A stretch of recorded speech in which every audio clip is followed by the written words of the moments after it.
Halo, halo, halo, shalom, apa kabar?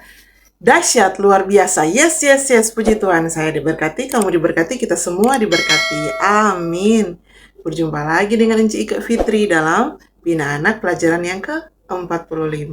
Kali ini adik-adik dengan judul Gideon Pahlawan yang Gagah. Nah, yang menjadi pembacaan Alkitab kita di dalam kitab Hakim-Hakim pasal 6 ayat 1 hingga ayatnya yang ke-32. Jika aja kita untuk siapkan Alkitabnya, duduk yang manis. Kita berdoa dulu, mohon pimpinan kuasa Roh Kudus Tuhan. Kunci tangan, tutup mata, tunduk kepala, kita berdoa. Tuhan Yesus, sahabat anak-anak, terima kasih Tuhan, kami mengucap syukur. Kali ini kami boleh lagi ada sebagaimana kami ada semua karena cinta kasih Tuhan dalam kehidupan kami. Kami mau belajar lagi tentang pribadi-Mu Tuhan. Kami mohon urapan Roh Kudus memenuhi kami semua. Sehingga saat kami mau belajar mendengar firman Tuhan, kami boleh mengerti apa yang mau disampaikan. Terlebih tolong kami untuk menjadi pelaku firman-Mu. Tuhan Yesus memberkati hamba-Mu agar supaya boleh menyampaikan seturut dengan kehendak-Mu Tuhan. Sambil kami mohon ampun atas salah dosa yang kami perbuat melawan kehendak-Mu, kami bawa doa ini hanya di dalam nama Tuhan Yesus Kristus. Amin. Nah, adik-adik, sudah siapkan Alkitabnya? Kita akan baca bersama-sama dalam kitab Perjanjian Lama, Hakim-Hakim pasal 6 ayat 1 hingga ayat yang ke-32 dengan judul Gideon diangkat menjadi hakim. Kita baca bersama-sama, kita mulai. Tetapi orang Israel melakukan apa yang jahat di mata Tuhan. Sebab itu Tuhan menyerahkan mereka ke dalam tangan orang Midian 7 tahun lamanya. Dan selama itu orang Midian berkuasa atas orang Israel karena takutnya kepada orang Midian itu, maka orang Israel membuat tempat-tempat perlindungan di pegunungan, yakni gua-gua dan kubu-kubu.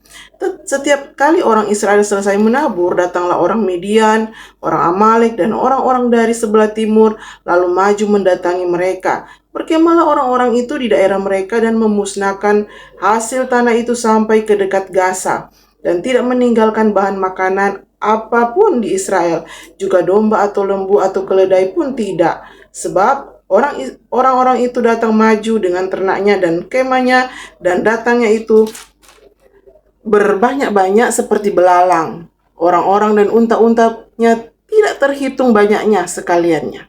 Datang ke negeri itu untuk memusnahkannya, sehingga orang Israel menjadi sangat melarat oleh perbuatan orang Midian itu. Lalu berserulah orang Israel kepada Tuhan. Ketika orang Israel berseru kepada Tuhan karena orang Midian itu, maka Tuhan mengutus seorang nabi kepada orang Israel yang berkata kepada mereka, beginilah firman Tuhan Allah Israel, akulah yang menuntun kamu keluar dari Mesir dan yang membawa kamu keluar dari rumah perbudakan. Aku melepaskan kamu dari tangan orang Mesir dan dari tangan semua orang yang menindas kamu. Bahkan aku menghalau mereka dari depanmu dan negeri mereka kuberikan kepadamu. Dan aku akan berfirman kepadamu, akulah Tuhan Allahmu, maka janganlah kamu menyembah Allah orang Amori yang negerinya kamu diami ini. Tetapi kamu tidak mendengarkan firmanku itu. Kemudian datanglah malaikat Tuhan dan duduk di bawah pohon terbantin di Ofra, kepunyaan Yoas orang Abiezer itu. Sedang Gideon anaknya mengirik gandum dalam tempat pemerasan anggur agar tersembunyi bagi orang Midian. Malaikat Tuhan menampakkan diri kepadanya dan berfirman kepadanya demikian, Tuhan menyertai engkau ya pahlawan yang gagah berani. Jawab Gideon kepadanya, Tuanku, jika Tuhan menyertai kami, mengapa semuanya ini menimpa kami? Di manakah segala perbuatan-perbuatan yang ajaib yang diceritakan oleh nenek moyang kami kepada kami ketika mereka berkata, bukankah Tuhan telah menuntun kita keluar dari Mesir? Tetapi sekarang Tuhan membuang kami dan menyerahkan kami ke dalam cengkraman orang Midian. Lalu berpalinglah Tuhan kepadanya dan berfirman, pergilah dengan kekuatanmu ini dan selamatkanlah orang Israel dari cengkraman orang Midian. Bukankah aku mengutus engkau? Tetapi jawabnya kepadanya, Tuhanku, dengan apakah akan kuselamatkan orang Israel? Ketahuilah kaumku adalah yang paling kecil di antara suku Manasye, dan aku pun seorang yang paling muda di antara kaum keluargaku. Berfirmanlah Tuhan kepadanya, tetapi akulah yang menyertai engkau, sebab itu engkau akan memukul kala orang Midian itu sampai habis. Maka jawabnya kepadanya, Jika sekiranya aku mendapat kasih karunia di matamu, maka berikanlah kepadaku tanda bahwa engkau sendirilah yang berfirman kepadaku. Janganlah kiranya pergi dari sini, sampai aku datang kepadamu membawa persembahanku dan meletakkannya di hadapanku. Firman-Nya, aku akan tinggal sampai engkau kembali. Masuklah Gideon ke dalam lalu mengolah seekor anak kambing dan roti yang tidak beragi. Dari seeva tepung ditaruhnya daging itu ke dalam bakul dan kuahnya ke dalam periuk. Dibawanya itu kepadanya ke bawah pohon terbantin, lalu disuguhkannya, berfirmanlah malaikat Allah kepadanya, ambillah daging dan roti yang tidak beragi itu, letakkanlah ke atas batu ini dan curahkan kuahnya. Maka diperbuatnya demikian, dan malaikat Tuhan mengulurkan tongkat yang ada di tangannya, dengan ujungnya disinggungnya daging dan roti itu, maka timbullah api dari batu itu dan memakan habis daging dan roti itu. Kemudian hilanglah malaikat Tuhan dari pandangannya. Maka tahulah Gideon bahwa itulah malaikat Tuhan. Lalu katanya, celakalah aku, Tuhanku Allah, sebab memang telah kulihat malaikat Tuhan dengan berhadapan muka. Tetapi berfirmanlah Tuhan kepadanya, selamatlah engkau, jangan takut, engkau tidak akan mati. Lalu Gideon mendirikan mezbah di sana bagi Tuhan dan menamainya Tuhan itu keselamatan. Mezbah itu masih ada sampai sekarang di Ofra, kota orang Abiezer. Pada malam itu juga Tuhan berfirman kepadanya, ambillah seekor lembu jantan kepunyaan ayahmu, yakni lembu jantan yang kedua berumur 7 tahun. Runtuhkanlah mezbah Baal kepunyaan ayahmu, dan tebanglah tiang berhala yang di dekatnya. Kemudian dirikanlah mezbah bagi Tuhan Allahmu di atas kubu pertahanan ini dengan disusun baik. Lalu ambillah lembu jantan yang kedua dan persembahkanlah korban bakaran dengan kayu tiang berhala yang akan kutebang itu. Kemudian Gideon membawa 10 orang hambanya dan diperbuatnyalah seperti yang difirmankan Tuhan kepadanya. Tetapi karena ia takut kepada kaum keluarganya dan kepada orang-orang kota itu untuk melakukan hal itu pada waktu siang, maka dilakukannya pada waktu malam. Ketika orang-orang kota itu bangun pagi-pagi, tampaklah telah dirobohkan mezbah Baal itu, telah ditebang tiang berhala yang di dekatnya, dan telah dikorbankan lembu jantan yang kedua di atas mezbah yang didirikan itu. Berkatalah mereka seorang kepada yang lain, siapakah yang melakukan hal itu? Setelah diperiksa-nya dan ditanya-tanya, maka kata orang Gideon bin Yoas, dialah yang melakukan hal itu. Sudah itu berkatalah orang-orang kota itu kepada Yoas, bawalah anakmu itu keluar, dia harus mati, karena ia telah merobohkan mezbah Baal dan karena ia telah menebang tiang berhala yang di dekatnya. Tetapi jawab Yoas kepada semua orang yang mengerumuninya itu, kamu mau berjuang membela Baal? Atau kamu mau menolong dia? Siapa yang berjuang membela Baal akan dihukum mati sebelum pagi. Jika Baal itu Allah, biarlah ia berjuang membela dirinya sendiri setelah mezbahnya dirobohkan orang.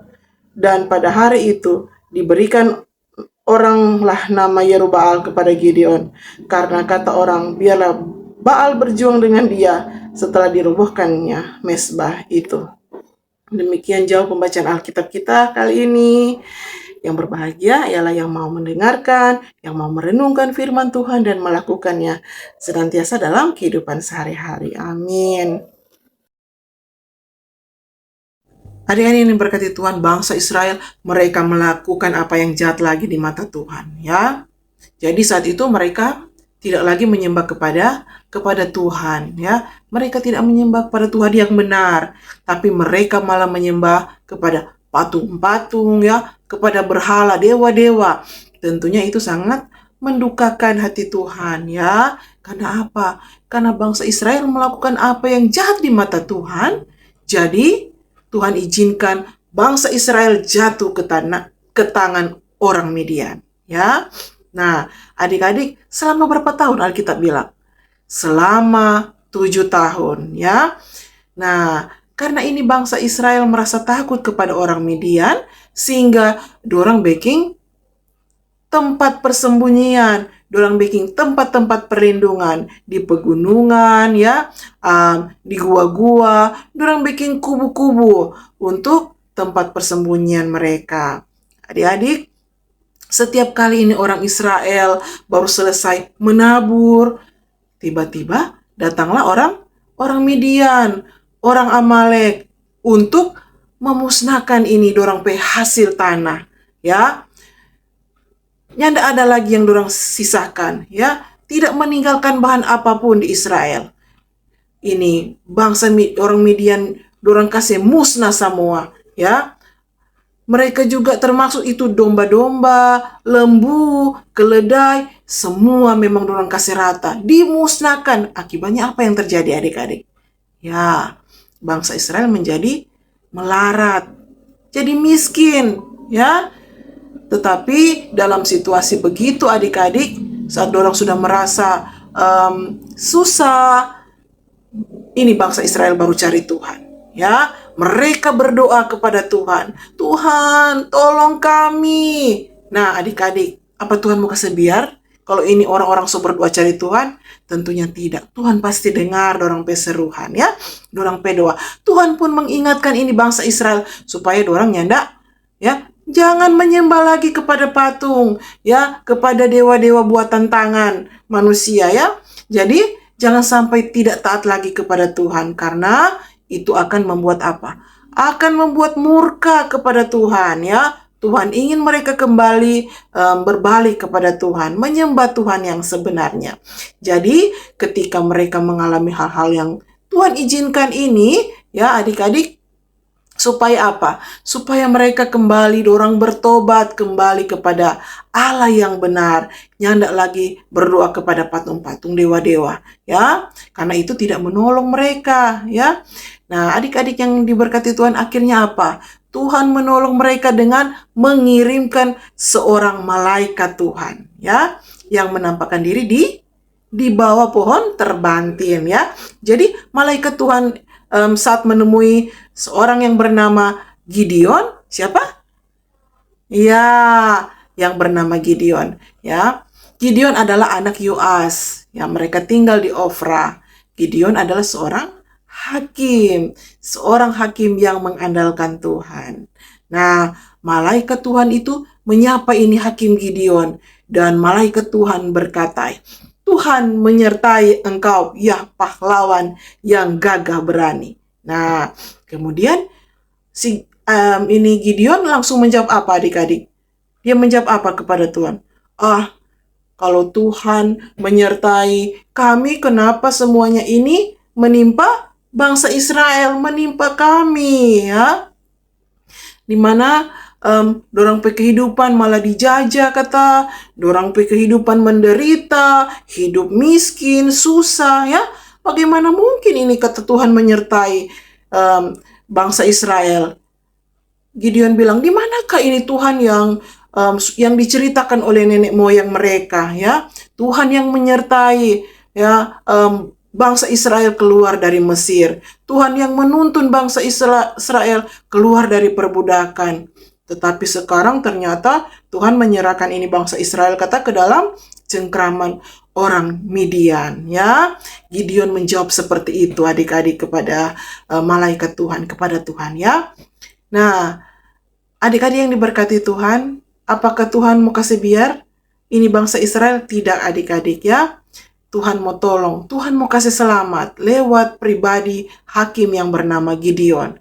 Dapalia dari Gideon jawaban kepada Tuhan, ternyata Gideon ada merasa gentar. Dia merasa down, dia nak percaya diri. Karena apa adik-adik? Karena dia bilang dia kaum ini, Gideon adalah yang paling kecil di antara suku Manasye, yang paling muda di antara kaum keluarga. Lalu Tuhan berfirman apa kepada Gideon? Ya, akulah yang menyertai engkau, sebab itu engkau akan memukul kala orang Midian. Dan Gideon meminta tanda. Dia bilang begini, kalau memang ini Gideon mau dapat kasih karunia dari Tuhan, jangan kata dulu pergi di mana malaikat itu berjumpa dengan Gideon, di tempat itu, ya, di mana malaikat ada bertemu dengan Gideon. Karena apa adik-adik? Gideon ada mengolah, dia mau bikin persembahan buat Allah, ya. Jadi Gideon pergi dan dia mengolah persembahan untuk Tuhan, ya. Dia anak kambing dan juga membuat roti tidak beragi. Luar biasa, ya. Dia mau menyembah Tuhan adik-adik. Nah, dia mau bersyukur kepada Tuhan, dia mau minta tanda, dan dia menaikkan mezbah doa. Nah, adik-adik, dia memberikan persembahan kepada Tuhan. Setelah selesai, dia kembali lagi di tempat itu, di mana dia ada berjumpa dengan malaikat Tuhan. Apa tuh malaikat Tuhan pergi? Tidak adik-adik, ternyata masih ada di situ. Dan akhirnya itu persembahan yang Gideon ada bawa, itu berkenan kepada Tuhan. Api langsung menyambar itu dia punya persembahan yang dia berikan ya. Roti yang tidak beragi dan kambing yang sudah dia olah tadi ya, luar biasa, berkenan kepada Tuhan. Adik-adik, akhirnya dari situ Gideon yakin kalau Tuhan bisa memakai dia untuk menolong bangsa Israel ya, yang sedang dalam kesulitan, yang sedang menderita. Ya, Gideon mendirikan mezbah bagi Tuhan. Nah, ketika dia yakin Tuhan itu bisa pakai dia, bisa pakai Gideon, Tuhan bisa menolong bangsa Israel melalui pribadi Gideon. Akhirnya dengan berani dia mengikuti, dia mau taat akan perintah Tuhan. Ya adik-adik. Nah, Tuhan memerintahkan Gideon sebelum dia mau berperang, Tuhan memerintahkan ini Gideon untuk merobohkan mezbah Baal, buatan dia punya ayah waktu itu. Ya, nah mezbah itu adalah tempat untuk menyembah patung-patung, menyembah dewa-dewa Baal. Jadi itu mezbah itu dipakai untuk menyembah berhala. Itu kekejian di mata Tuhan. Tuhan tidak suka Dalia. Ya, mungkin berhala-berhala yang modern saat ini yang ada diperhadapkan 4 orang saat ini apa adik-adik? Yang sederhana, yang setiap hari adik-adik pegang, adik lihat, adik bermain. Itu HP, ya. Itu mezbah, itu kalau orang kurang ada sayang orang PHP, semua jadi berhala 4 orang. Ya, yang akhirnya menghalangi orang untuk beribadah, berjumpa dengan Tuhan. Itu kekejian bagi Tuhan ya. Jangan ya dek ya, jangan sampai Tuhan murka. Nah adik-adik, Tuhan menyertai Gideon. Tuhan akan menolong Gideon. Makanya walaupun ini Gideon ada rasa ragu, akhirnya malam-malam ini Gideon pergi untuk merobohkan ini tiang-tiang berhala. Supaya orang-orang tidak lagi menyembah kepada patung-patung atau dewa-dewa buatan tangan ya. Tidak lagi menyembah kepada Tuhan yang salah, tetapi Tuhan yang benar. Nah adik-adik, kadang-kadang kita juga merasa takut ya, atau tidak taat kepada firman Tuhan. Ya, kadang-kadang kita merasa ragu, aduh kita boleh atau nyanda. Ya, apa yang orang alami. Tetapi ingat adik-adik, Gideon juga seperti itu. Ya, Tuhan yang perintah, Tuhan pasti yang tolong, Tuhan pasti akan mampukan. Jangan ragu dengan kuasa Tuhan. Ya, Gideonnya tidak takut lagi adik-adik. Jangan orang merasa, oh jangan sampai orangnya tidak ada teman. Akhirnya ikut-ikutan mau binci-binci pada teman-teman yang lain, musuh-musuhan dengan teman-teman yang lain, supaya kita ada, orang tahu kita ada geng, ada pertemanan. Padahal itu nak bagus toh, mau musuh-musuhan adik-adik ya. Atau takut mau dapat nilai jelek, akhirnya orang ikut-ikutan, asik kok semua menyontek, kita lagi mau menyontek daripada mau dapat nilai jelek ya. Atau perbuatan-perbuatan yang keji di mata Tuhan, misalnya berdusta, karena takut dapat marah, berdusta juga. Nah, walaupun ada rasa takut, jangan orang ikut-ikutan musuh-musuhan teman, jangan ikut-ikutan menyontek ya, jangan berdusta. Tuhan tahu semua adik-adik, Tuhan marah. Ya banyak berhala-berhala modern yang ada di sekitar orang, jangan sampai orang tak ikut arus adik-adik ya. Orang harus belajar berkata jujur dan bertanggung jawab, sekalipun itu ada risiko yang harus orang terima. Tapi itu yang Tuhan sayang, orang harus berani dan jujur. Nah adik-adik, orang harus banyak berdoa, minta kepada Tuhan untuk memberikan kita semua keberanian melakukan kehendak Tuhan ya, keberanian melakukan firman Tuhan seperti yang dilakukan oleh Hakim Gideon ya. Awalnya ini Hakim Gideon ya merasa takut ya, dia mempertanyakan ini penyertaan Tuhan untuk orang Israel ya. Dia tidak percaya diri karena dia merasa kecil, dia merasa down dengan dia punya kondisi. Akan tetapi ia tetap taat. Dia taat kepada Tuhan. Dia melakukan semua apa yang diperintahkan Tuhan kepada Gideon. Akhirnya ia berhasil mengusir musuh dan membebaskan orang Israel dari cengkraman orang-orang Midian. Wow, luar biasa ya adik-adik. Nah, kalau Gideon bisa, adik-adik pun bisa. Andalkan Tuhan ya adik-adik. Nah, Tuhan adalah kunci dari keberhasilan. Bukan torang pe kekuatan, bukan Gideon pe kekuatan, tetapi ada tangan Tuhan yang perkasa yang menyertai torang semua sehingga torang boleh berhasil, torang boleh pinter ya dan sebagainya ya. Nah, keberhasilan Gideon ini membebaskan bangsa Israel, ini yang dapat kita pelajari ya dari Gideon. Setiap orang punya keterbatasan ya. Akan tetapi jangan orang melihat ini orang punya keterbatasan ya. Itu akan membuat orang rasa kecil ya. Nah, tetapi orang harus melihat potensi yang Tuhan berikan kepada kita, kepada adik-adik ya. Orang harus melihat dari sisi positif. Jangan orang ragu penyertaan Tuhan. Percaya kepada Tuhan dengan segenap hati bahwa Tuhan senantiasa menyertai kita, menyertai adik-adik dalam segala hal ya. Membuat kita menjadi anak yang berani, yang kuat seperti pahlawan yang gagah berani, Gideon ya. Amin adik-adik. Nah, dengan demikian terpujilah firman Tuhan. Tuhan memberkati pembelajaran kita kali ini. Amin.